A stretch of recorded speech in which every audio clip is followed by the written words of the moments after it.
தாவேகா பிரச்சார கூட்டத்தில் குழந்தைகள், பெண்கள், இளைஞர்கள் உட்பட 39 பேர் உயிரிழந்த சம்பவம் வேதனை அளிப்பதாக நடிகர் ரஜினிகாந்த் தெரிவிச்சிருக்காரு. கரூர் நிகழ்ச்சிற்கும் அப்பாவி மக்களின் உயிரிழப்பு செய்தி நெஞ்சை உலுக்கி மிகவும் வேதனை அளிக்கிறது என்று கூறியிருக்கார் ரஜினிகாந்த்.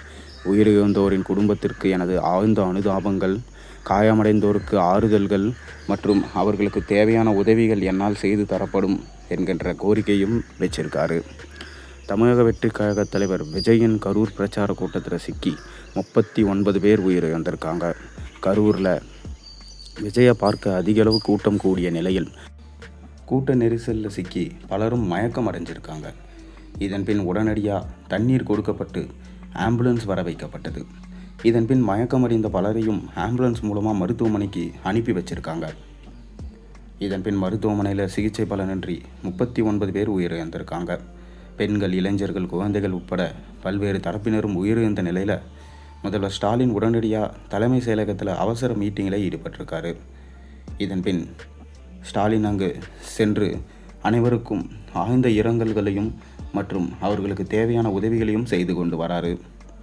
கரூரில் நடந்த துயர சம்பவம் தொடர்பாக பிரதமர் மோடி, குடியரசுத் தலைவர் திரௌபதி முர்மு, மத்திய அமைச்சர் ராஜ்நாத் சிங் உள்ளிட்ட பல்வேறு தரப்பினரும் இரங்கல் தெரிவிச்சிட்டு வராங்க.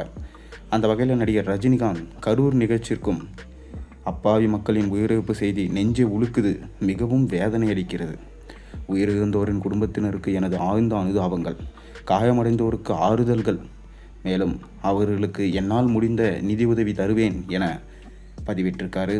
இந்த நிலையில் கரூர் கூட்ட நெரிசலில் சிக்கி உயிரிழந்தவர்களுக்கு 10 லட்சம் நிதி உதவி அறிவிக்கப்பட்டிருக்கு. அதேபோல் காயமடைந்தவர்களுக்கு 1 லட்சம் நிதி உதவி அறிவிக்கப்பட்டிருக்கு.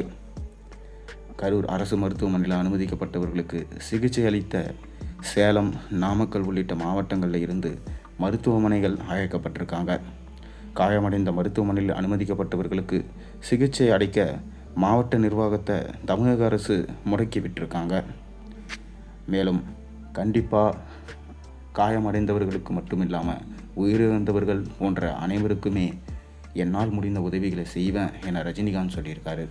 ரஜினிகாந்த் உண்மையிலே உதவி செய்வாரா செய்ய மாட்டாரா? உங்கள் கருத்துக்களை மறக்காமல் கீழே கமெண்ட்டில் பதிவிடுங்க.